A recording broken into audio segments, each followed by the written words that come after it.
सच्चिदानंद सद्गुरु शिरडी साईनाथ महाराज की जय। सच्चिदानंद सद्गुरु भरद्वाज महाराज की जय। गुरुदेव दत्ता। சாய்நாத அனுகிரகத்தாலும் பரத்வாஜ் மகாராஜன் ஆசையாலும் நாம் இன்று அனைவரும் சத்சங்கத்தில் கூடியுள்ளோம். சென்ற மாதங்களாக நாம் குரு சரித்திரை பாராயணம் செய்து கொண்டு வருகிறோம். அந்த வரிசையில் இன்று நாம் பார்க்க இருப்பது அத்தியாயம் 41. இந்த அத்தியாயம் 41 நாமதாரகன் சித்தமுனியிடம் குருதேவர்களை கேட்டுக்கொண்டு ஆனந்தப்பட்டு கொண்டு வருகிறார். இவரை கேட்க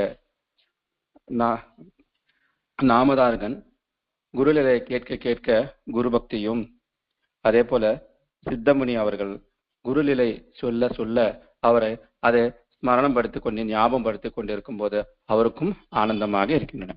அப்படி வரும்பொழுது நாமதாரகன் சித்தமுனியை பார்த்து கேட்கிறார், ஐயா, என்னுடைய முன்னோரான சாயம் தேவன் பக்தியுடன் ஸ்ரீ குருவை சேவித்தார் என்று கேள்விப்பட்டேன். அவர் எப்படி குருவை சேவித்தார்? எப்படி குருவுடைய அனுகிரகத்திற்கு பாத்திரமானார்? அவர் அருள் பெறுவதற்கு அவர் எப்படி உகந்தையானார்? அதை கேட்க ஆவலாக இருக்கிறது, சொல்லுங்கள் அப்படி என்று விண்ணப்பம் விடுகிறார். சித்தமுனி அதை கேட்டு அவருக்கு பதில் சொல்ல ஆரம்பிக்கிறார். குரு பகவான் அவர்கள் தீர்த்த யாத்திரையெல்லாம் செய்து கொண்டு கோதாவரி நதிக்கரைக்கு வரும் பொழுது, அங்கு இருக்கும் பொழுது வாசரா கஷேத்திரத்திற்கு வந்த பொழுதுதான் அவரை பூஜை செய்து அவருடைய அனுகிரகத்தை சாயும் தேவன் பெற்றார் அப்படின்னு சொல்றார். அதாவது இவர் குருதேவர் ஸ்ரீ குரு அவர்கள் அனைத்து கஷேத்திரத்திலும் பார்த்து கொண்டு தல யாத்திரைகளை செய்து கொண்டு கானகாபுரம் வந்து அடைகிறார். கானகாபுரம் வந்து அடைந்தார் அப்படின்ற செய்தி 4 பக்கம் இருக்கிறது. அதே போல இவருக்கும் சாயம் தேவனுக்கும் அது தெரிய வருகிறது. அவரை பார்க்க வேண்டும் என்ற ஆவலுடன் இவருக்கு உயிர் பிச்சை கொடுத்தவர் அவர்தான். முன் அத்தியாயத்தில் நாம் அதை பற்றி விவரமாக பார்த்துள்ளோம். ஸோ நமக்கு மறுஜன்மத்தை கொடுத்த அவரை பார்க்க வேண்டும் என்ற பக்தி பரவசத்தோடு அவரை கானகாபுரம் செல்கிறார். எப்படி சொல்றாரு பாருங்க. கானகாபுரத்தில் இருக்கின்ற மடத்தை அடைவதற்கு அவர் அடிப்பிரதட்சணம் செய்து கொண்டு ஒவ்வொரு அடிக்கும் சாஷ்டாங்க நமஸ்காரம் செய்து கொண்டு அவரை மடத்திற்கு அணுகி ஸ்ரீ குருவை பார்க்கிறார். பார்க்கும் பொழுது தன்னுடைய கைகளை சிரத்தையும் வணங்கி தன்னுடைய தலைமுடியால் குருவனுடைய பாதங்களின் தூசியை துடைத்து அவரை வர்ணிக்க ஆரம்பிக்கிறார். ஏ பரமாத்மா, நீங்கள் மும்மூர்த்திகள் அவதாரமே. அதாவது நீங்கள் மலடிக்கு குழந்தையும் விதவைக்கு சுமங்கலியும் காய்ந்த அத்திமரத்தை துளிர வைத்தவரும் நோயாளிகளுக்கு நோய் தீர்த்தவரும் யாருக்கு என்ன தேவையோ அதை கொடுத்து அவர்களை வாழ வைக்கின்ற தெய்வமே. நீங்கள் அந்த மகேஷின் அவதாரமே தவிர வேற யாரும் கிடையாது அப்படின்ற பல வகையில அவரை பக்தியுடன் வர்ணிக்கிறார். அவர் கையில் இருக்கிற தடம், ஜபமாலை, கமண்டலம் எல்லாத்தையும் ஒவ்வொன்றும் விரிவாக சொல்லி தன்னுடைய வெள்ளி மலை போல உருமு கொண்டிருக்கின்ற அந்த பிரகாசமான ஒளியை பார்த்து ஆனந்த பரவசத்துடன் அவரை மனவிட்டு ஆனந்தத்தோடு பக்தியுடன் அவரை புகழ்ந்து பாடுகிறார், புகழ்ந்து வர்ணிக்கிறார். அவருடைய பக்திக்கு மனமுணுங்கி சந்தோஷமாகி குரு அவர்கள் இவர் என்ன சொல்றாருன்னா, நீ சங்கமத்திற்கு சென்று நீராடி வாருங்கள், நம்ம அனைவரும் கலந்து அனுஷ்டானம் முடித்த பிறகு நம்ம அனைவரும் ஒன்று கூடி உணவு அருந்துவோம் அப்படின்னு சொல்றாங்க. அதே போல அவரும் போயிட்டு குளிச்சுட்டு வராரு. அனுஷ்டானம் முடிச்சுட்டு எல்லாரும் வராங்க. வந்த பிறகு சாயம் தேவன் குரு அவர்களுக்கு பூஜை செய்து மிச்சை அளிக்கிறார். அழைத்து சாப்பிட்டு முடிக்கிறாங்க. எல்லாரும் முடிஞ்ச பிறகு சாயந்தேவனை பக்கத்துல வர வைத்து உட்கார வைத்து அவருடைய நலத்தை விசாரிக்கிறார். எப்படி இருக்க, என்ன பண்ணிருக்க, என்ன செய்யற, மனைவி மக்கள் எப்படி இருக்காங்க அப்படின்னு அவர் கேட்கிறார். கேட்கும் போது அவர் சொல்றாரு, ஐயா, நான் என்னுடைய கடமைகள்லாம் முடித்து விட்டேன். என்னுடைய பிள்ளைகள் என்னுடைய குடும்பத்தை பார்த்து கொண்டு இருக்கிறார்கள். நான் இப்பொழுது உங்களுடனே இருந்து உங்களுக்கு சேவை செய்ய வேண்டும். நீங்கள் எடுத்த இந்த உயிரை, இந்த உடலை உங்களிடமே அர்ப்பணிக்க வேண்டும். உங்கள் சேவை செய்து என் இறுதி வாழ்க்கையை முடித்துக் கொள்ள வேண்டும் என்று ஆசைப்படுகிறேன் அப்படின்று அவரை கேட்கிறார். கேட்கும்பொழுது குரு அவர்கள் சொல்றாரு, குரு சேவை செய்வதற்கு அவ்வளவு எளிமையானதல்ல. குரு அவர்கள் ஒரு இடத்துல இருக்க மாட்டாங்க. காடுல இருப்பாங்க, நாட்டுல இருப்பாங்க, வெளியே இருப்பாங்க. அவர்களுக்கு பணி செய்வதும் சேவை செய்வதும் மிக கஷ்டமானது. நீ ஒரு முறைக்கு 2 முறை யோசிச்சு ஓகேன்னு சொன்னா சொல்லுப்பா அப்படின்றார். அதுக்கு அவர் சொல்றாரு, குருவை நாடி வரும் பாதங்களும், குருவை வணங்குகின்ற கைகளும், குருவை வணங்குகின்ற சிரசும் எவ்வளவோ புண்ணியம் செய்தவை அப்படின்று புராணங்கள் சொல்கின்றன. அது இல்லாமல் குரு சேவை செய்வதற்கு எந்த ஒரு நரகமும் வராது அப்படின்று இருக்கும் பொழுது, உங்களுக்கு சேவை செய்யும் பொழுது எனக்கு என்ன கஷ்டம் வரப்போறது, என்ன கஷ்டம் இருக்க போகுது? கண்டிப்பா இருக்காது. ஆகையினால நான் உங்களிடம் இருந்து உங்களை சேவை செய்ய என்னை அனுமதியுங்கள், என்னை உதறி விடாதீர்கள், என்னை அனுப்பிவிடாதீர்கள் என்று மன்றாடி கொண்டு கேட்கிறார். அப்பொழுது குரு அவர்கள் சொல்லுகிறார், உனக்கு அவ்வளவு திட பக்தி இருந்தால் ஓகே கேரியா அப்படின்ற மாதிரி நீ செய்து கொள் அப்படின்றார். சரின்னு அவர் என்ன பண்றாரு, குருவோட மரத்திற்கு வந்துடுறார். இப்படி குருவுடனே அவர் எப்பயுமே இருந்து கொண்டே வர்றார். அப்படி 3 மாதங்கள் நடந்து சென்றுகின்றன. ஓடி கண்ண முறை கடந்த டே நைட் போயிடுது பார்த்தீங்களா, அது போல 3 மாதங்கள் சென்று விடுகின்றன. அவன் நினைச்சுக்கிற மனசுல, குரு சேவை செய்வதற்கு நமக்கு இன்னும் ஒரு வாய்ப்பு தரலையே அப்படின்னு மனசுக்குள்ள ஏக்கத்துடன் தான் சாயந்தேவன் இருக்கிறார். ஒருமுறை எல்லாரும் சீடர்களோட சங்கமத்திற்கு சென்று நீராடி அனுஷ்டானம் முடித்துக் கொள்கிறார்கள்.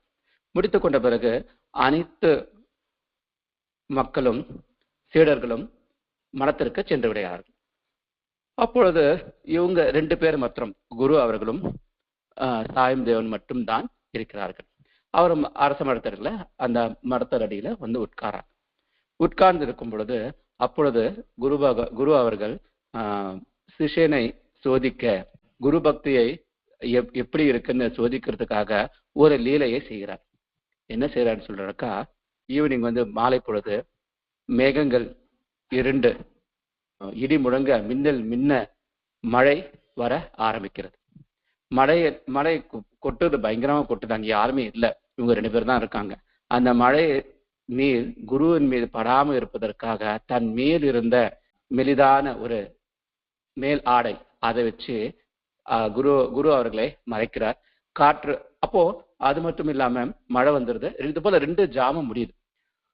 அதுக்கப்புறம் மழை கொஞ்சம் குறையுது. குறைஞ்ச பிறகு சில்லுன்னு காற்று வீசுது, குளிர் அடிக்குது. அந்த குளிர் அவர் மேல படாம இருக்கிறதுக்காக முடிஞ்ச வரைக்கும் அவர் என்ன பண்றாரு, முன்னாடி நின்று அவரை கவர் பண்றாரு. அப்படி இருக்கும் பொழுது குரு அவர்கள் சாயந்தேவன் சொல்றாங்க, சீடனே, எனக்கு குளிர் அதிகமாக இருக்கிறது. எனக்கு குளிர் காய்து கொள்ள நெருப்பை மரத்திற்கு சென்று ஒரு பாத்திரத்தில் எடுத்துக்கொண்டு வந்தால் அந்த நெருப்புடன் குளிர் காய்த்து கொள்ளுவேன் அப்படின்னு சொல்றாரு. அதை கேட்ட உடனே சாயந்தேவனுக்கு மிக அதிகமான சந்தோஷம் ஏற்படுகிறது. சந்தோஷம் ஏற்பட்ட உடனே குரு சேவை செய்வதற்கு நமக்கு ஒரு வாய்ப்பு கிடைத்திருக்கிறது அப்படின்னு எண்ணி அதை செய்ய முற்படுகிறார். அப்படி செய்யும் பொழுது குரு அவர்கள் சொல்கிறார், சீடனை, நீ செல்லும் பொழுது வழியை மற்றும் நேராக பார்த்து கொண்டு செல். ஆனால் நீ வந்து இரு பக்கமும் பார்க்காத, வலது அல்லது இடது பக்கம் பார்க்காமல் சென்று நெருப்பை எடுத்துக்கொண்டு வா அப்படின்னு சொல்றார். அதை கேட்டு சரி என்று இவர் போறார். போகும் பொழுது மழை பயங்கரமா இருக்கு. மழைனால பூமி நனைந்து சேராகி இருக்கு. அந்த காலத்துல தான் ஒரு ரோடெல்லாம் இருக்கு, தார் ரோடெல்லாம் இருக்காது, மண்ணு சகதியமா தான் இருக்கும். ஆகனா மண்ணு வந்து சேராகிருக்கு. மழை நீர் தேங்கி இருக்கிறது. ரொம்ப நடந்து போறதுக்கே ரொம்ப கஷ்டமா இருக்கு. இருட்டு சூழ்ந்து இருக்கிறது. அந்த அப்போ லைட் எல்லாம் கிடையாது, ஸ்ட்ரீட் லைட் அந்த மாதிரிலாம் எதுவும் ரோட்ல எல்லாம் கிடையாது. ரொம்ப இருட்டா இருக்கு. ஒரு அடி எடுத்து வைக்கிறதுக்கும் சகதியில மாட்டிக்கொண்டு ரொம்ப கஷ்டமா இருக்கு. இந்த மாதிரி பல இன்னல்கள் தாண்டி அவர் நடந்து செல்கிறார். மின்னல் மின்னுகிறது, இடி முழங்குகிறது, மழை அதிகமா பெய்து கொண்டிருக்கிறது, நீர் அதிகமா தங்கி இருக்கிறது. இப்படி பஞ்சபூதங்களும் அவர் அங்க வந்து இவருக்கு இன்னல்கள் கூறுவது போல இருக்கு. அதையும் தாண்டி கொண்டு அவர் நேரா செல்றார். கஷ்டப்பட்டு நடந்து செல்கிறார். சென்று கடைசியில அவர் மடத்திற்கு அடைந்து நெருப்பை ஒரு பாத்திரத்தில் இட்டுக்கொண்டு திரும்பி செல்ல வருகிறார். திரும்பி செல்ல வரும் பொழுது அவர் அந்த மரத்தை எடுத்துக்கொள்கிறார், நெருப்பை எடுத்துக்கொள்கிறார், பாத்திரத்தில் எடுத்துக்கொண்டு வருகிறார். வரும் பொழுது அவர் மனதுல ஒரு சின்ன சலனம் ஏற்படுறது. குரு அவர்கள் நம்மளை நெருப்பை எடுத்துக்கொண்டு வருவதற்கு அனுப்பும் பொழுது இரு பக்கங்களும் பார்க்காதே, நேராக சென்று நேராக திரும்புவான்னு சொன்னாரே, அப்படியே அவர் சொன்னாரு. அந்த இரு பக்கம் என்னதான் இருக்கும்? யூஸ்வலா நம்ம என்ன பண்ணுவோம்னா, இது செய்யாதீங்கன்னா கண்டிப்பா அது செய்தா என்ன ஆகும்னு சொல்லுவோம். அதான் நான் பசங்களோட தான், டே இது செய்யாதடா, அங்க போகாதடா, எட்டி பார்க்காதடான்னா கடத்துல அங்கே என்ன செய்ய வேண்டாம்னு சொல்றோமோ அதுதான் கண்டிப்பா செய்யணும்னு தோணும். சரி, இப்படி சொல்றாங்களே பசங்க, இப்படி சொல்றாங்களே, அவங்களுக்கு நம்ம ஒரு டெக்னிக்கா சொல்லுவோம், இது செய்யறான்னு சொல்லி சில விஷயங்களை செய்யணும்னா அது நீ தான் செய்வா, நான் சொன்னேன் நான் செய்தான்னு அந்த அளவுக்கு கிளவரா இருப்பானுங்க. பட் இருந்தாலும் செய்யாதன்னு சொல்லக்கூடிய விதத்தை கண்டிப்பா செய்தே ஆகணும் அப்படின்ட்டு அடம் பிடிக்கிற குழந்தைகள் போல, அந்த எண்ணம் போல சாயந்தேவன் என்ன பண்றேன்னு, சரி என்னதான் இருக்க பார்ப்போமே அப்படின்னு ரைட்ல பாக்குறேன். பார்த்தவுடனே 5 தலை கொண்ட ஒரு பெரிய நாகம் ஒன்று இருக்கிறது. அதை பார்த்த உடனே இவருக்கு அவ்வளவுதான், பயம் அப்படி நடுங்குது. அதே போல இங்க ரைட்ல தான் அப்படி இருக்கு, லெப்ட்ல என்ன இருக்கும் பார்ப்போமே அப்படின்னு லெப்ட பாக்குறாரு. அங்கேயும் அதே போல 5 தலை உடைய மிக பெரிய பாம்பு ஒன்று பார்க்கிறார், நாகத்தை ஒன்று பார்க்கிறார். இது ரெண்டும் பார்த்த உடனே அவருக்கு அவ்வளவுதான், பயங்கரமா நடுக்கும், பயம். அந்த பயத்திலையும் நடுக்கத்திலையும் வரும் பொழுது அவஸ்தப்பட்டார்ல, அது கூட தெரியாத அளவுக்கு ஓட்டம் பிடித்து குரு மரத்திற்கு வந்து வரார், அவர் இருக்கிற இடத்துக்கு வரார். அப்படி வரும் பொழுது அங்க அவர் என்ன பாக்குறாருன்னா, 1000 விளக்குகள் எரிகின்ற ஒளியுடன் மற்றும் வேதங்கள் ஒளியுடன் அவருக்கு கேட்கப்படுகிறது.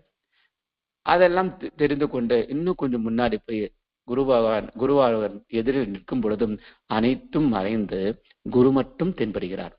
தென்பட்டவுடனே அவர் நடுக்கத்துடன் பயத்துடன் அந்த பாத்திரத்தில் கொண்டு வந்த நெருப்பை குரு முன் வைத்து வணங்கி நிற்கிறார். நிற்கும் பொழுது அந்த 2 நாகங்கள் தன்னை தொடர்ந்து வந்து அப்பொழுது குரு அவர்களை வணங்கி சென்று விடுகின்றன. இவரு இன்னும் அவருக்கு அந்த மனசுல பயம் போகல, அந்த பயம் தெரியல, ரொம்ப பயத்தோட ஒடுங்கி நடுங்கி அப்படியே நிக்கிறார். குரு அவர்கள் இதெல்லாம் நிக்கிறார். அதை பார்த்த குரு அவர்கள், கலங்காதே, பயப்படாதே, உன்னை பாதுகாப்பதற்காகவே தான் அந்த 2 நாகங்களை நான் அனுப்பினேன் அப்படின்றது. இவன் மனசுக்குள்ள, என்னடா இது இவ்வளவு பெரிய பாம்பு, அது பாம்பை பார்த்தாவே நாகத்தை பார்க்கும் பொழுது பயமா இருக்கு, அந்த பயங்கரமான இருக்கக்கூடிய அந்த அதை நம்ம பாதுகாப்புக்காக அனுப்பினேன் அப்படின்னு சொல்றாரே அப்படின்னு அவன் மனசுக்குள்ள எதை நினைச்சுக்கிட்டு அப்படியே நிக்கிறார். இந்த பயத்தை விடு அப்படின்னு சொல்லிட்டு, அதனால்தான் நான் சொன்னேன், முன்னமே சொன்னேன், குருவுக்கு சேவை செய்வதும் குருவுடன் நிலைத்து எப்பொழுதும் இருப்பதும் மிக கடினமானது. அப்படி சேவை செல்லும்போது நமக்கு இந்திர சபலங்கள், அவதூறுகள் பல வகை நமக்கு ஏற்படும். அதையெல்லாம் பொருட்படுத்தாது மனதை திடப்படுத்திக் கொண்டு ஒன்றுபடுத்திக் கொண்டு குரு சேவை செய்ய வேண்டும் என்று நான் முன்னே சொன்னேனே அப்படின்னு சொல்றாரு. அப்போ அவரு, சுவாமி எனக்கு குரு பக்தி இன்னும் பெருக குருவுடைய பக்தி லீலைகளை கூறுங்கள் அப்படின்னு சொல்றார். இது வரைக்கும் நம்ம என்ன பார்த்தோம்னு சொன்னாக்கா, இவருடைய செய்கின்ற சேவைகள் கிடைக்கலையே நமக்கு அப்படின்ட்டு தப்பனம் சொல்றேன். அது என்னது, ஒரு மனசுக்குள்ள அடிச்சுட்டு இருக்குல்ல, அந்த வாய்ப்பு நமக்கு கிடைக்கலையே, வாய்ப்பை குருக்கு சேவை செய்யக்கூடிய வாய்ப்பு கிடைக்கலையே அப்படின்ட்டு ஏக்கத்தோட 3 மாசம் வெயிட் பண்ணிட்டு இருந்தார். பொறுமையோடு இருந்தார். ஸ்ரத்தா சபுரிங்க கடைபிடிச்சார். அவரு கடைபிடிச்சதுக்கு பதிலாக அவருக்கு என்ன கிடைத்தது, ஒரு வாய்ப்பு கிடைத்தது. என்ன வாய்ப்பு? குரு அவர்களுக்கு சேவை செய்யக்கூடிய ஒரு வாய்ப்பு கிடைச்சது. அந்த சேவை செய்யும் பொழுது ஏற்கனவே அவர் சொன்ன போது, அந்த சேவை செய்வது மிக எளிமையானது அல்ல. அந்த சேவை செய்யும்போது நமக்கு பல இன்னல்கள் வரக்கூடும். அந்த இன்னல்களுக்கெல்லாம் ஜர்க் ஆகாம, வழுக்கி விழாம, மனதை திடப்படுத்தி கொண்டு ஒருமனதாகி கொண்டு நம்ம கான்சென்ட்ரேஷனோட என்ன செய்யணுமோ அந்த குறிக்கோளையே நினைத்து கொண்டு செய்தால்தான் அதை அடைய முடியும். ஆனா அதை அடைவதற்கு பல இன்னல்கள் வரக்கூடும் அப்படின்னு ஏற்கனவே எச்சரிக்கை கொடுத்திருக்கார் குரு அவர்கள். இருந்தாலும் நமக்கு அந்த வாய்ப்பு கிடைத்து விட்டதே அப்படின்ற சந்தோஷத்தோட அவர் சொன்னது மாதிரி என்ன பண்றார், நெருப்பை எடுத்து கொண்டு வருவதற்காக செல்கிறார். இப்போ சீடர்கள் அனைவருமே அந்த அனுஷ்டானம் முடிச்சு மரத்துக்கிட்ட வராங்க. சீடர்கள் எல்லாம் வெளியே போயிட்டாங்கன்னு சொன்னோம். 2 பேர் மட்டும் இருந்தாங்க. குரு அவர்களும் சாயந்தேவனும் இருந்தார். அப்போ குரு அவர்கள் ஒரு லீலையை உண்டுபடுத்தினார்னு சொன்னோம். அது என்ன லீலைன்னு சொல்லும் பொழுது அங்க பஞ்சபூதங்களையும் ஒன்று திரட்டி வர வைக்கிறார். அதாவது இதுல குரு அவர்கள் எப்படி என்றதை நம்ம தெரிஞ்சுக்கணும். அந்த பஞ்சபூதங்கள் மின்னல், நெருப்பு, அது மின்னுகிறது நெருப்பு, ஒலி சவுண்டு, அப்புறம் நீர், காற்று, சில்லன் காற்று வீசுத காற்று, ஆகாயம், கருமேகம் சூழ்ந்த ஆகாயம், அப்புறம் நீர், நிலத்துல என்னாச்சு, சேர் சகதியா போயிடுச்சு, மண்ணுல நீர் பட்டு, மழை நீர் பட்டு சகதியாயிடுச்சு. அனைத்தும் அங்க ஒன்று கூடிவிட்டது. அப்போ அனைத்துமே அவருடைய ஆதீனத்தில் இருக்கின்றது, அவர் கையில் இருக்கின்றன, அதாவது அவர் கண்ட்ரோல இருக்கின்றன. அனைத்தையும் ரிமோட் கண்ட்ரோல் பண்ணக்கூடிய தகுதி வாய்ந்த வல்லமை நிறைந்த குரு அவர்கள் அங்கு இருக்கிறார். அப்புறம் அப்படியாப்பட்ட குரு அவர்களுக்கு இவர் சாயம் தேவனுக்கு சேவை செய்ய பாகியம் வாய்ப்பு கிடைத்தது. கிடைக்கும் பொழுது அவர் முற்படுகிறார். அவர் சொன்னது போலவே நெருப்பை கொண்டு வருவதற்காக செல்கிறார். செல்லும் பொழுது அவர் சொல்றாரு, நீ போகும் பொழுது என்ன சொன்னாரு, நீங்க போகும்போது நேரா போகணும், பக்கத்துல எங்கேயும் பார்க்கக்கூடாது, இரு பக்கங்களை பார்க்கக்கூடாது அப்படின்னு சொன்னார். சரி, அவர் சொன்னதை ஏற்றுக்கொள்கிறார், சிவில நல்ல மனதில் ஏற்றுக்கொள்கிறார். ஓகே, இப்போ இவருடைய குறிக்கோள் அனைத்துமே என்னன்னு சொன்னாக்கா, மரத்திற்கு சென்று நெருப்பை பாத்திரத்தை எடுத்துக்கொண்டு குரு அவர்களை முன்னாடி வைத்து அதை பத்த வைத்து குரு அவர்களை குளிர் காய வைப்பது அவருடைய வேலை. அதான் அந்த சேவை அவர் செய்ய வேண்டும். அந்த சேவை செய்ய வேண்டும்னா அவர் மரத்திற்கு செல்ல வேண்டும், நெருப்பை கொண்டு வர வேண்டும். அப்படி மரத்திற்கு செல்ல வேண்டுமென்றால் மேகம் இருண்டு இருக்கு, ரொம்ப கரு மேகத்தோட இருட்டா இருக்கிறது, வெளிச்சம் இல்லை, கண்ணு சரியா தெரியல. சவுண்ட், மின்னுகிறது, இடி முடுங்குகிறது, ஒரு வகையான பயம் போல இருக்கிறது. நீர் நிறைந்திருக்கிறது, சேர் சகதியமா இருக்கு.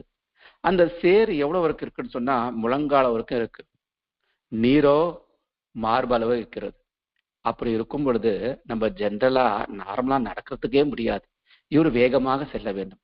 அப்படி செல்ல வேண்டும் சொன்னாக்கா அவருடைய கைகள், கால்கள் அனைத்து வர்பு சொல்லக்கூடியது வேலைகள் செய்யணும். அது ஒவ்வொரு கால்கள் ஒரு ஸ்டெப் எடுத்து வைக்கிறது கடினமாயிருக்கு. அதுக்கு கைகள் உதவியோட கால்கள் எடுத்து ஒரு இடத்த வைக்கிறோம். வைக்கும் பொழுது அவருக்கு ரொம்ப கஷ்டமா இருக்கு. அந்த சகதி, தண்ணி எல்லாம் எடுத்து வைக்கிறார். வைக்கும் பொழுது அவருக்கு செல்வதற்கு வழி, அங்க டார்ச்சோ லைட்டோ எதுவுமே கிடையாது, ஒண்ணுமே கிடையாது. என்ன செய்ய வேண்டும் தெரியல. அப்பொழுது மின்னுகிறது. மின்னும் பொழுது ஒளி வருகிறது. அந்த ஒளியை பயன்படுத்தி கொண்டு அந்த ஃபிராக்ஷன் ஆஃப் செகண்ட்ல கொஞ்சம் வினாடிகள் இருக்கக்கூடிய அந்த வெளிச்சத்தை பார்த்து வேகமாக எந்த பாதையை பார்த்து அதை காலை எடுத்து வைக்கிறார். இங்க நம்ம உற்று பார்க்க வேண்டியது என்ன சொன்னாக்கா, நம்ம ஒரு இலக்கை அடைய வேண்டும், நம்ம ஞானத்தை அடைய வேண்டும். இங்க இருள் சூழ்ந்து இருக்கிறது, இவர் அஞ்ஞானத்தில் இருக்கிறார். எங்க போகிறார்? நெருப்பை கொண்டு வர போகிறார். நெருப்பு வெளிச்சத்தை குறிக்கிறது. அந்த வெளிச்சமானது, அந்த நெருப்பானது ஞானத்தை ஊமைப்படுத்தும் பொழுது, இவர் இருக்கின்ற அந்த இருளானது அஞ்ஞானத்துக்கு ஒருமைப்படுத்தும் பொழுது, அந்த அஞ்ஞானத்தை விட்டு ஞானத்தை அடைய வேண்டுமென்றால் எவ்வளவு சிரமம் இருக்கு, எவ்வளவு கஷ்டம் இருக்குன்னு சொன்னா அவரை சேர்ல மாற்றிக்கொண்டு காலை எடுத்து வைக்க முடியாத அளவுக்கு அவருக்கு கஷ்டம் இருக்கு. ஸோ அது போலதான் நம்ம ஒரு குறிக்கோளை எட்டுவதற்கு, ஞானத்தை பெறுவதற்கு, அஞ்ஞானத்திலிருந்து ஞானத்தை பெறுவேன்னு சொன்னால் பல கஷ்டங்கள் செய்ய வேண்டும்.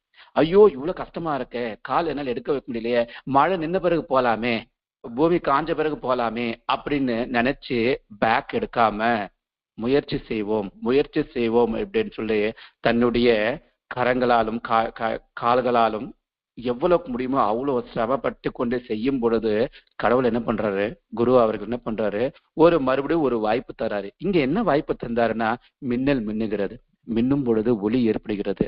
அந்த ஒளியானது இவருக்கு பார்வை தெரிகிறது.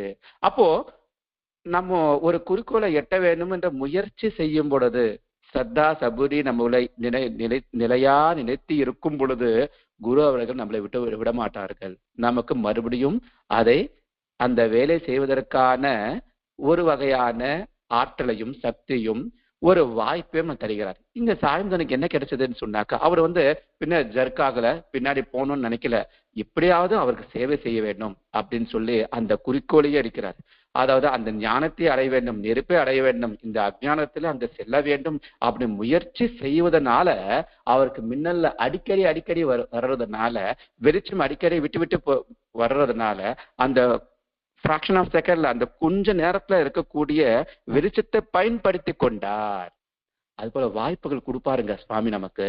அந்த வாய்ப்புகள் நம்ம பயன்படுத்திக் கொள்ள வேண்டும். சில பேருக்கு வாய்ப்பு கொடுத்து இருக்காரு அப்படின்றதே தெரியாத அளவுக்கு அந்த அளவுக்கு அஞ்ஞானத்தில் மூழ்கி இருப்போம். அப்படி மூழ்கி இருந்தோம்னா எந்த எதுக்கும் பிரயோஜனம் கிடையாது. அதனாலதான் நம்ம சத்சங்கம் இருக்கிறது.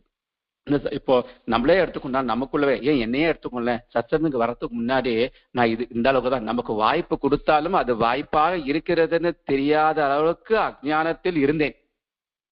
ஆனால் இப்பொழுது கொஞ்சம் கொஞ்சமாக அதாவது சொல்லுவாங்கல்ல, எறும்பு தேய தேய நிலமும் ஊரும் கல்லும் ஊரும் சொல்லுவாங்கல்ல, அது போல சின்னதா அவர் மேல பக்தியோட கொண்ட சத்சங்கங்கள் இருக்கும் பொழுது ஏதோ எனக்கு கொஞ்சம் ஞானம், சின்ன ஞானம், கொஞ்சம் ஞானம், ஏதோ சின்ன ஃபிராக்ஷன்ல நமக்கு வருகின்ற ஒரு ஞானம் இருக்கிறதுனால நம்ம ஓரளவுக்கு நமக்கு வாய்ப்பு கொடுத்திருக்கிறார். அந்த வாய்ப்பை பயன்படுத்தி கொள்ள வேண்டும் என்ற ஞானம் நமக்கு இருக்கிறது.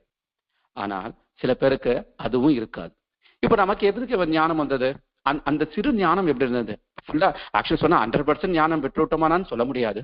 கொஞ்சமா ஸ்டெப் பை ஸ்டெப்பா ஜென்ரேஷன் நம்ம போவோம். இல்ல இந்த ஜென்மத்தில் இல்லைன்னா அடுத்த ஜென்மத்துல அடைவோம் அப்படின்ற நம்பிக்கையும் பொறுமையோடும் இருந்த சத்சங்களை கூடி இருந்து நம்ம உண்மையான இந்த சத்தியங்களை ஷேர் செய்யும் பொழுது நமக்கு கொஞ்சம் ஞானம் வருகிறது, வந்து கொண்டே இருக்கிறது, பெற்றுக்கொண்டே இருக்கிறோம் அப்படின்னு சொல்றதுனால எந்த ஒரு இதுவுமே இல்லை.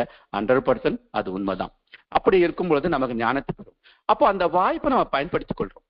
அந்த கொடுக்குற வாய்ப்பை பயன்படுத்தி கொண்டு மேலும் ஒரு ஸ்டெப் 0ல இருக்கும், ஃபர்ஸ்ட் ஸ்டெப் போட்டோம், கொஞ்சம் ஞானத்தை பெறணும், செகண்ட் ஸ்டெப், அது மாதிரி கஷ்டப்பட்டு நம்மளுடைய கடமைகளை செய்து கொண்டு, குருவஸ்தனாக இருந்து நம்ம கடமைகளை செய்து கொண்டும் நம்மளுடைய வேலைகளை செய்து கொண்டும் நம்ம ஸ்டெப் பை ஸ்டெப்பா அவர் அணுகிறதுனால ஸ்டெப் பை ஸ்டெப்பா போயிட்டு இருக்கணும். கண்டிப்பாக நம்ம அடைவோம், நம்மளோட குறிக்கோளை நம்ம கண்டிப்பாக அடைவோம்ன்ற நம்பிக்கை நமக்கு இருக்கு. அதே போல அந்த வாய்ப்பை பயன்படுத்திக் கொள்றார் சாயம் தேவன்.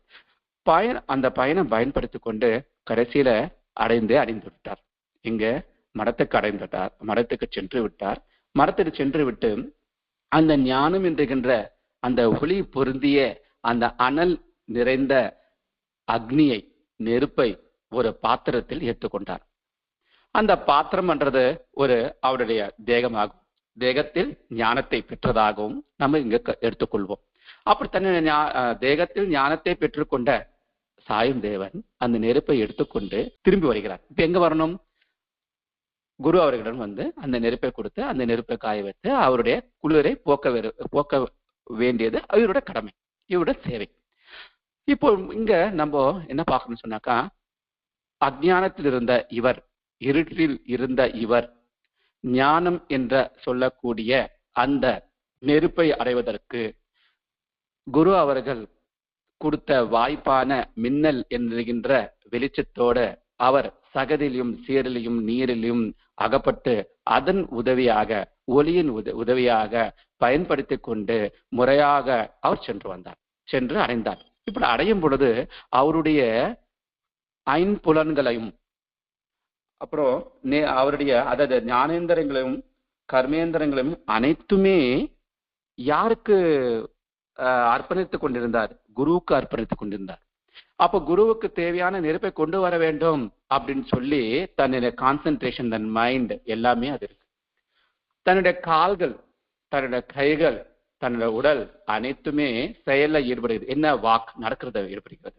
அப்படியே அவருடைய ஞானேந்திரங்களும் கர்மேந்திரங்களும் அனைத்துமே குருவுடன் சரணடைந்து குரு மீதே கான்சென்ட்ரேஷன் வைத்து அதை ஞானத்தை அந்த நெருப்பை பெற வேண்டும் என்ற எண்ணத்தோடவே இருந்து செயல்பட்டதனால அவருக்கு கிடைத்த உதவினால குரு அவருக்கு கொடுத்த வாய்ப்பாக இருக்கின்ற அந்த மின்னல் ஒளியின் மூலமாக அதை பயன்படுத்தி கொண்டு அவருடைய குறிக்கோளை அடைந்து விட்டார், ஞானத்தை பெற்று விட்டார். அத நெருப்பை தன்னுடைய ஒரு பாத்திரத்தை எடுத்துக்கொண்டார். அதாவது தன்னுடைய தேகத்தில் ஞானத்தை பெற்று விட்டார். ஞானத்தை பெற்ற பிறகு நமக்கு ஆணவம் வரக்கூடாது. பாபா லீலையில நிறைய பார்த்திருக்கோம். பக்தர்கள் தன் மீது அதிகமான பக்தி வைத்திருக்கும் என்று சில ஆணவம் வந்திருக்கின்றன. அப்படி வரும்பொழுது பக்தர்களுடைய ஆணவத்தை போக்குவதற்காக பல லீலைகள் செய்து அவரை புரிய வைத்திருக்கிறார் சாய்பாபா அவர்கள். அதே போல நமக்கும் நிறைய விஷயத்துல ஒண்ணு பெற்றுவிட்டோம் சொன்னாக்கா அதிகமான ஆணவம் வர செய்யறது. ஹெட் வெயிட் சொல்றல, ஒரு தெனாவட்டு ஹெட் வெயிட் அப்படி வர என்ன மிரிஞ்சவங்க யாரும் கிடையாது அப்படின்ற கூடிய சூழ்நிலை மனிதர்களுக்கு ஏற்பட வாய்ப்புகள் அதிகமாக இருக்கின்றன. அதை அடக்க வேண்டும். நம்ம எவ்வளவுதான் பெற்றிருந்தாலும் நிறைந்த குடம் தொலம்பாதுன்னு சொல்லுவாங்க. அது போல நிறைந்த குடத்தோட இருக்கணும். அதாவது பாதி குடம் தான் தொலம்புன்னு சொல்லுவாங்க. அது 100% இருக்க மாட்டோம். பட் இருந்தாலும் 100% பெற்றுவிட்டோம் அப்படின்ற கூடிய நமக்கு நிலைமை ஏற்படுகின்றன. இங்க 100% பெற்றாலும் அதை நம்ம ரொம்ப ஓவரா எடுத்துக்காம அதை அடக்கத்தோடு இருந்தோம்னாக்கா அது நம்மள நிலைத்து இருக்கும். இதுக்கு ஒரு சின்ன எக்ஸாம்பிள் சொல்லலாம். அதாவது ஸ்கூல்ல படிக்கிற பசங்க ஃபர்ஸ்ட் ரேங்க் எடுக்கிறதுக்கு கஷ்டப்படணும். கஷ்டப்பட்டு படிச்சு போர்ஷன்ஸ் எல்லாம் கவர் பண்ணி எல்லாமே சேர்ந்து படிச்சு எங்க புக் எக்ஸசைஸும் சரி, புக் இன்னர் இருக்கக்கூடிய கொஸ்டின் ஆன்சரும் சரி, வரக்கூடிய ஆன்சர் எல்லாத்தையும் படிச்சு பார்த்து வெற்றி பெற்று முதல் ரேங்க் வரலாம். முதல் ரேங்க் வர்றது பெரிய விஷயமே கிடையாது. ஆனால் அந்த முதல் ரேங்க் பெற்ற பிறகு அதை அந்த அகாடமிக் இயர் ஃபுல்லா காப்பாற்றணும் அப்படின்னு சொன்னாக்கா அவனுக்கு வருகின்ற காம்படிஷன் என்ன, அவருக்கு ஃப்ரெண்ட்ஸ் மற்றவங்க எல்லாம் எப்படி இருக்காங்க, என்ன படிச்சுட்டு இருக்காங்க, எப்படி இருக்காங்க, அவங்களுடைய குவாலிட்டி என்ன, அவங்களுடைய நாலேஜ் என்னன்னு பார்த்து அதுக்கேத்தாற் போல இன்னும் இவருடைய நாலேஜை டெவலப் பண்ணும். காம்படிஷன் அதிகமா இருக்கும். அந்த காம்படிஷனை வின் பண்ணாதான் அவருடைய முதல் ரேங்கை தக்க வைத்து கொள்ள முடியும். அப்படி இல்லை, நம்ம ஏற்கனவே முதல் ரேங்க் வந்துட்டோம், இல்லை தெனாவட்டா இருந்து நீ கொஞ்சம் லேசியா இருந்தன்னு சொன்னாக்கா அதை பக்கத்துல இருக்கிறவன் தட்டி சென்று போயிட்டே இருப்பான், நீ பின்தங்கி விடுவாய். இதேதான் நமக்கும் நம்ம அனைத்தும் பெற்றுவிட்டோம். குரு அவர்களுடைய ஆசை பெற்றுவிட்டோம், அவர் அனுகிரகத்தில் நம் ஞானத்தை பெற்றுவிட்டோம். இனி நமக்கு என்ன இருக்கு, நம்ம அனைத்தும் பெற்றுவிட்டோம் அப்படின்ற அகந்தை, ஈகோ அப்படின்னு சொல்லக்கூடிய ஒரு தெனாவட்டு திமிரு அப்படின்னு சொல்லக்கூடிய எதனா சொல்லிக்கலாம். அப்படி நமக்கு வந்துருச்சுனாக்கா அது ரொம்ப ரொம்ப கஷ்டம். ஆனா அது ஏற்படுகிறது. இங்க சாயந்தேவனுடைய நிலையில என்ன ஏற்படுதுன்னு சொன்னாக்கா அந்த அளவுக்கு போகல. குரு அவர்கள் சொல்லும் பொழுது நேராக சென்று நெருப்பை எடுத்துக்கொண்டு வா, இரு பக்கங்களை பார்க்காதே அப்படின்னு சொன்னார் இல்லையா. அவர் ஏன் பார்க்காதேன்னு சொன்னாரு? பார்த்தா என்ன அவர் சொன்னார் இல்ல, குரு சொன்னார் இல்ல, குரு பற்றி கேட்கறதுக்கு அப்படியே செய்ய வேண்டியது தானே, வர வேண்டியது தானே. ஏன் அந்த சலனம் ஏற்பட்டது? மனிதன், அதுதான் மனிதன். அந்த மனிதன் தன்மை இந்த மாதிரி சபலங்களும் அவதூறுகளும் இந்திர சலகங்களும் பல விஷயங்கள் சொல்லலாம்பா. அப்படி ஏற்படும் பொழுது அதை கண்ட்ரோல் செய்து கொண்டு மனதை ஒருநிலைப்படுத்திக் கொண்டு திடபக்தியோடு இருந்தால்தான் நம் அந்த ஞானத்தை பெற முடியும், பெற்றதை தக்க வைத்துக் கொள்ள முடியும். அப்படி இல்லை என்றால் கண்டிப்பாக அதை நம்மிடம் இருந்து நழுவி போயிடும், நாம் நழுவி கீழே விழுந்து விடுவோம். இப்போ இவருக்கு ஏற்பட்ட நிலை என்னன்னு சொன்னாக்கா, செய்ய வேண்டாம் அப்படின்னு சொன்னதை இவருக்கு செய்யணும், அது என்னன்னு தெரிஞ்சுக்கணும் அப்படின்ற ஆவல் மனதுக்குள்ள ஏற்படுகிறது. ஏற்பட்ட உடனே அவர் பார்க்கிறாரு. நான் சொன்னேன் இல்லைங்களா, ரெண்டு பக்கமும் 5 தலை நாகம் ரெண்டு பக்கத்துல வந்ததை பார்த்து பயப்படுறாரு. இப்போ இவருக்கு இங்க பாருங்க சலனம் ஏற்பட்டது. என்னது? அவர் சொன்னது செய்ய வேண்டான்றதை செய்யணும் அப்படின்ற கூடிய ஒரு நிலைமை அவருக்கு வந்தது.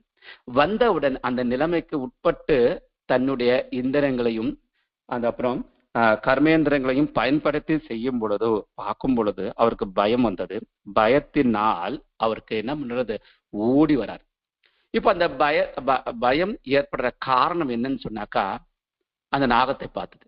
அந்த நாகத்தை ஏன் பார்க்க நேர்ந்தது அப்படின்னு சொன்னால், நீ செய்யாத அப்படின்னு சொல்ல வேலையை நான் செய்யறேன் அப்படின்னு நேர்மாறா செய்ததுனால அவருக்கு அந்த நிலைமை ஏற்பட்டது. இதேதான் நம்ம வீட்லயும் சொல்லுவோம் பசங்களுக்கு, செய்ய வேணாடா, அது நெருப்பு, அது ஹீட்டா இருக்குண்டா, தொடாதன்னா அது தொட்டா என்ன ஆக போகுது அப்படி தொட்ட பிறகு அது சுடுபட்டதுன்னு சொல்லி அவசப்படுவான். அப்போ செய்ய வேணான்ற விஷயத்த செய்யணும்னு சொன்னாக்கா அங்க அதுக்கான விளைவு அவனை அனுபவிக்கிறான். அதே போல இங்கேயும் இவர பயம் அப்படின்ற விளைவை அனுபவிக்கிறார். அப்படி என்ன அனுபவிச்சு ஓடி வரார். ஓடி வரும் பொழுது நடுக்கத்துடன் அவர் இருக்கும் பொழுது குரு அவர்கள் என்ன சொல்றாரு, நீ பயப்பட வேண்டாம், உன்னை காப்பாற்றுவதற்காகத்தான் அந்த நாகத்தை நான் அனுப்பினேன் அப்படின்னு சொல்றாரு. அப்போ இந்த நாகத்தை அனுப்பி காப்பாத்துறாரு சொல்லும் பொழுது இதை அவரை எதை வச்சு ஒப்பிட்டு சொல்றாரு அப்படின்னு நம்ம கூர்மையாக சிந்தித்துமே ஆனால், 2 பாம்புகளும் ஒரு பக்கம் இருக்கிற பாம்பு ஞானேந்திரியங்களாகவும் அடுத்த பக்கத்தில் இருக்கிற பாம்புகள் நாகங்கள் 5 தலை கொண்ட நாகம் கர்மேந்திரங்களாகவும் இருக்கின்றன. இங்க ஒரு வார்த்தையை நம்ம யூஸ் பண்றோம், ஞானேந்திரங்கள் கர்மேந்திரங்கள் அப்படி சொல்றோம். அப்ப ஞானேந்திரங்கள் சொன்னா 5 புலன்கள், மற்றபடி வேறு எதுவும் கிடையாது. சென்ஸ் ஆர்கன், சென்ஸ் தான் சொல்றோம். அதாவது கண்ணு, நாக்கு, காது, ஸ்கின்னு, ஸ்மெல்லு அப்படின்னு நம்ம சொல்றோம். நாக்கு அது அப்படி சொல்றோம், 5 சொல்றோம். அது நமக்கு எல்லாம் தெரிஞ்சுதான். இந்த 5மே செவிகள் அவரு சொன்னதை கேட்கிறது, நாக்கு அவருடைய நாமத்தை செருகுத்தல், கை ஸ்கின் அதாவது கை கால்கள் அவரை நாடி செல்கின்றது, சிரம் அவரை வணங்கி நிற்கிறது. இப்படி அனைத்து சென்சார்களும் அவருக்காகவே, யாருக்காக, குருவிற்காகவே சேவை செய்ய வேண்டும் என முற்படுத்தும் பொழுது அந்த செயல் ரொம்ப சிறப்பாக இருக்கின்றன. அந்த சிறப்பானது நாம் எட்டக்கூடிய, நாம் என்ன இலக்கு, நம்ம வைத்துக்கொண்ட இலக்கு என்னவோ அதை அடைவதற்கு பயன்படுத்தப்படுகின்றன. இப்படி அவர் போகும் பொழுது, நெருப்பை கொண்டு வரத்து போகும் பொழுது இவர் இதெல்லாம் கட்டுப்படுத்திக் கொண்டார். இது எல்லாம் இந்த ஞானேந்திரங்களை கட்டுப்படுத்திக் கொண்டார். எப்படி கட்டுப்படுத்திக் கொண்டார் அப்படின்னு சொன்னாக்கா, அனைத்துமே அந்த கண்களை பார்த்தது, மின்னலை பார்த்தது, அந்த வெளிச்சத்தை பயன்படுத்தி கொண்டு தன்னுடைய கால்களை முன் வைத்தது, இவை அனைத்துமே, அனைத்து சென்சுமே, இந்திரியங்கள் அனைத்துமே குருவுக்காக, குரு சேவை செய்வதற்காக தன்னை உட்படுத்தி கொள்வதனால் அவர் அந்த நெருப்பை எடுப்பதற்கு ஈஸியா இருந்தது, கஷ்டம் இல்லாம கொஞ்சம் ஈஸியா இருந்தது. அதாவது ஞானத்தை அடைவதற்கு அந்த நெருப்பு பாத்திரத்திலே கொண்டு வரது போல அந்த ஞானத்தை தன்னுடைய உடலத்தில், ஆத்மாவில், தன்னுடைய தேகத்தில் ஏற்றுக்கொள்வதற்காக ஈஸியான இருந்தது. அதே போல தன்னுடைய கால்கள், கைகள், நடத்தை சொல்றோம் இல்லையா, அந்த ஆக்ஷன் சொல்றோம் பார்த்தீங்க, அந்த ஆக்ஷனுக்கு தேவையா இருக்கிற கால்கள், கைகள், அப்புறம் இங்க 5 சொல்றாங்க, speech, hand, legs, genital, anus அப்படின்னு 5 சொல்றாங்க. அத பேச்சு, கை, கால்கள், அப்புறம் மல ஆசனம், இப்படி ஜெனிட்டல்ஸ் அப்படின்னு 5 சொல்றாங்க. இந்த 5மே அவருடைய கண்ட்ரோல இருந்து அவருக்காகவே செயல் புரியும் பொழுது, அவர் நினைத்து கொண்டு அவருக்கு சேவை செய்ய வேண்டும் சொல்ல ஒரு நிலைப்படுத்தும் பொழுது, ஒன்று திரட்டு கொண்டு வரும் பொழுது சாதகன் தன்னுடைய சாதனை செய்வதற்கு மிக எளிமையாகின்றது அப்படின்றது இங்க தெரிகிறது. இப்போ அத மனிதனுக்கு பெற வேண்டும் சொன்னாக்கா அதை கண்ட்ரோலை வைத்து கொள்ள வேண்டும் சொல்றதற்காகவே தான் 2 நாகங்களை அனுப்பினார் அப்படின்றாரு. ஒன்று தன்னுடைய ஞானேந்திரங்களை குரு பகவானுக்கு செலுத்துவதற்காக, குரு பகவானுடைய சேவை செய்வதற்காக, பயன்படுத்துவதற்காக, அதனுடைய கண்ட்ரோலையே இருக்கிறதுக்காக அந்த ஞாகங்களை, 5 தலை ஞாகங்களை அவர் வைத்தார், ஒரு பக்கம் வைத்தார். அவர் வந்ததுனால தான் என்ன ஆச்சுன்னு சொன்னாக்கா, அவருடைய 5 புலன்களின் அந்த குரு சேவையிலேயே ஈடுபடுத்த முடிந்தது. அதான் உன்னை காப்பாற்றுவதற்காக தான் சொன்னார் இல்லையா. உன்னை காப்பாற்றுறதுனா அந்த இந்திரியங்கள் அதாவது ஞானேந்திரங்கள் இந்த கர்மேந்திரங்களையும் விட்டு போகாம குரு சேவை செய்வதிலே விட்டு வேற விதத்துல போகாம, அவர் லாஸ்ட்ல சொல்றாரு இல்லையா, குரு சேவை செய்வது மிக கடினமானது, சில இந்திர சபலங்களை வரலாம், அவதூதர்கள் வரலாம் அப்படின்னு சொல்றாரு இல்லையா, இதுதான் சொல்றாரு. அப்போ நம்ம ஜர்க் ஆகிறதுக்கு வாய்ப்பு இருக்கு, நம்முடைய கண்ட்ரோல் இருந்து விலகி போறதுக்குன்னா வாய்ப்புகள் நிறைய இருக்கு. ஸோ அது அப்படி ஆகாம இருக்கணும்ன்றதுக்காக அவரை காப்பாற்ற வேணும்ன்றதுக்காக. ஏன்னாக்கா சாயம் தேவன் வந்து மிக பிடித்தமான சிஷ்யனும் பக்தனும் ஆவார்.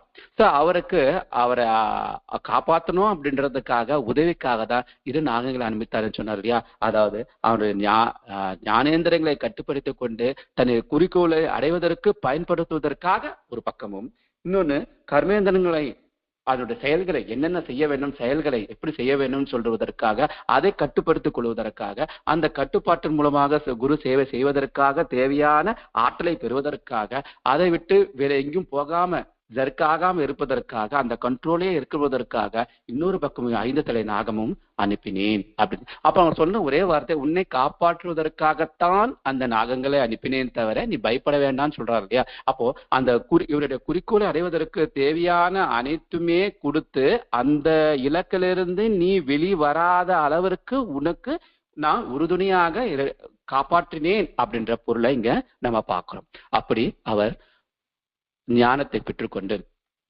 அஜானத்திலிருந்து இருட்டிலிருந்து ஞானத்தை பெற்றுக்கொண்டு குருவுடன் வந்து சேர்ந்து, குருவுடன் அந்த நெருப்பை கொடுத்து அவர் குருவை சேவை செய்து கொண்டு தனக்கு கிடைத்த வாய்ப்பை நல்ல முறையில பயன்படுத்தி கொண்டு தான் சிறந்த ஒரு பக்தன் என்றும் சீடன் என்றும் அவர் நிரூபித்துக் கொண்டார். அவர் நிரூபித்துக் கொண்டார்ன்னு சொல்லவும் முடியாதுங்க. அவருக்கு நிரூபித்து கொள்ளக்கூடிய தேவையான ஆற்றலையும் சக்தியும் அனைத்தையும் ஒன்று தேடி அவருக்கு செய்யக்கூடிய அளவிற்கு ஆற்றலை எல்லாமே வந்து அந்த குரு அவர்களே அவருக்கு கொடுத்தார். ஏன்னாக்கா குருவர் மீது சாயும் தேவனுக்கு மிக பக்தியும் பாசமும் அனைத்தும் இருப்பதனால, அவர் நல்ல சீடனாக இருப்பதனால அவரை கைவிடாது, தன்னுடைய கைவிரலால தன்னை கைப்பிடித்து கொண்டு சிறந்த வழியில அவரை நடத்தி செல்கிறார் என்றதை நாங்க இங்க உணர வேண்டும். ஸ்வஸ்தி. சச்சிதானந்த சத்குரு ஸ்ரீ சாய்நாத் மகாராஜ் கி ஜெய். சச்சிதானந்த சத்குரு பரத்வாஜ் மகாராஜ் கி ஜெய். குருதேவ தத்தா.